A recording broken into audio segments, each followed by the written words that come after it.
Hi friends, ఈరోజు మనం general entries simple and ఈజీగా ఎట్లా నేర్చుకోవాలో చూద్దాం.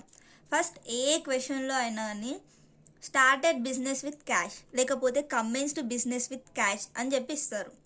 అంటే బిజినెస్ క్యాష్తోని స్టార్ట్ చేసిరనమాట. సో దీనికి ఎంట్రీ ఎట్లా రాయాలంటే ఫస్ట్ దానికి entry cash account debtor to capital account అని చెప్పి రాయాలి. రియల్ అకౌంట్ రూల్ ఏంది? Debit what comes in, credit what goes out. So cash అనేది ఇప్పుడు మనం బిజినెస్ నుంచి థింక్ చేసినాం, క్యాష్ అనేది మనకి వస్తుంది. సో క్యాష్ అకౌంట్ డెటార్ అవుతుంది. ఓకే, నెక్స్ట్ది పర్చేస్డ్ గూడ్స్ ఫ్రమ్ రాము. మనం గూడ్స్ని పర్చేస్ చేసినాం రాము దగ్గర నుంచి. ఇది ఏ అకౌంట్ అంటే personal account. Okay, personal account. So మనకు పర్సనల్ అకౌంట్ రూల్ ఏంది? Debit the receiver, credit the giver. So మనం గూడ్స్ పర్చేస్ చేసినాం ఎవరి దగ్గర నుంచి? రాము దగ్గర నుంచి. రాము అనేది గివర్. సో రాము అనేది టు రాము అకౌంట్ క్రెడిట్ అయింది. సో మనం ఏం చేసినాము? పర్చేస్ చేసినాము. ఈ పర్చేస్ అనేది మనకు డెబిట్ అవుతుంది. Purchase account debit to Ramu account. Next sold goods to చిన్ని. మనము చిన్నికి గూడ్స్ సోల్డ్ చేసినాం. సో మనం ఏమవుతాం? క్రెడిటార్ అవుతాం. చిన్ని రిసీవ్ చేసుకుంది, సో చిన్ని రిసీవర్ అవుతుంది. చిన్ని account debtor to sales account. Cash paid in to bank. మనం క్యాష్ బ్యాంక్కి వేసినాం. రూల్ ఏంది? Real account rule debit what comes in, credit what goes out. ఇప్పుడు బ్యాంక్లోకి మనీ వెళ్తున్నాయి, so debit bank. Bank account debtor. Cash పోతున్నాయి, so to cash account. Next fifth entry withdrawn cash from bank. మనం cash బ్యాంక్లో నుంచి తీసినాం. So మనకు ఏమొస్తున్నాయి? క్యాష్ వస్తున్నాయి. Cash account debtor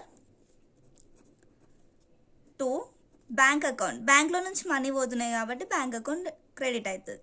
okay, next sixth entry sold furniture. ఫర్నిచర్ని మనం అమ్మేసినాము. మనకు ఏమొస్తుంది? ఫర్నిచర్ని అమ్మేస్తే క్యాష్ వస్తుంది. Cash account debtor to furniture account.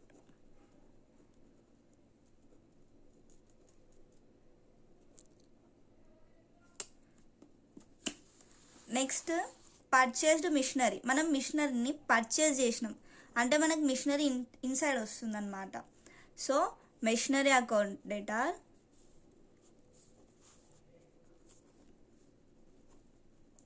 ఏం పోతుంది బయటికి? క్యాష్ పోతుంది to cash account. Eighth entry salaries paid. Salaries మనం పే చేసినాం. So salaries account debtor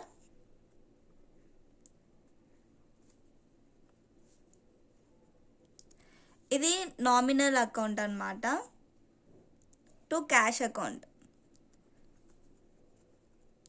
nominal అకౌంట్లో debit all expenses and losses. మనకి శాలరీస్ అనేది లాస్ అయినట్టు, ఎక్స్పెన్సెస్ అనమాట. సో అందుకని మనం డెబిట్ చేసినాం.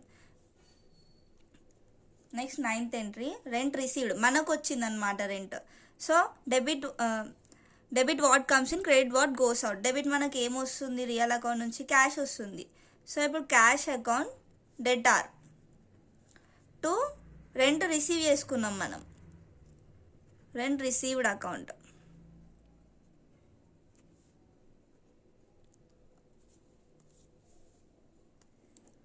ఇప్పుడు 10th వన్ చూడండి withdraw cash from bank for personal use.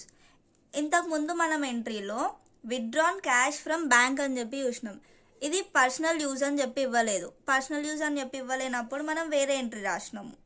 But ఇప్పుడు ఫర్ పర్సనల్ యూజ్ అంటే మనం మన సొంత అవసరానికి వాడుకుంటున్నాం. పర్సనల్ యూజ్ అని చెప్పి ఎప్పుడు ఇచ్చినా అని అది డ్రాయింగ్స్ అకౌంట్ అవుతుంది. డ్రాయింగ్స్ అకౌంట్ డేటార్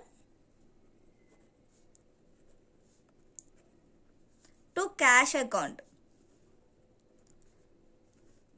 ఇంతే అండి, సింపుల్గా మనం జర్నల్ ఎంట్రీస్ నేర్చుకోవచ్చు. దీన్ని బేస్ చేసుకొని మనం జర్నల్ ఎంట్రీస్ రాయొచ్చు. Thank you for watching.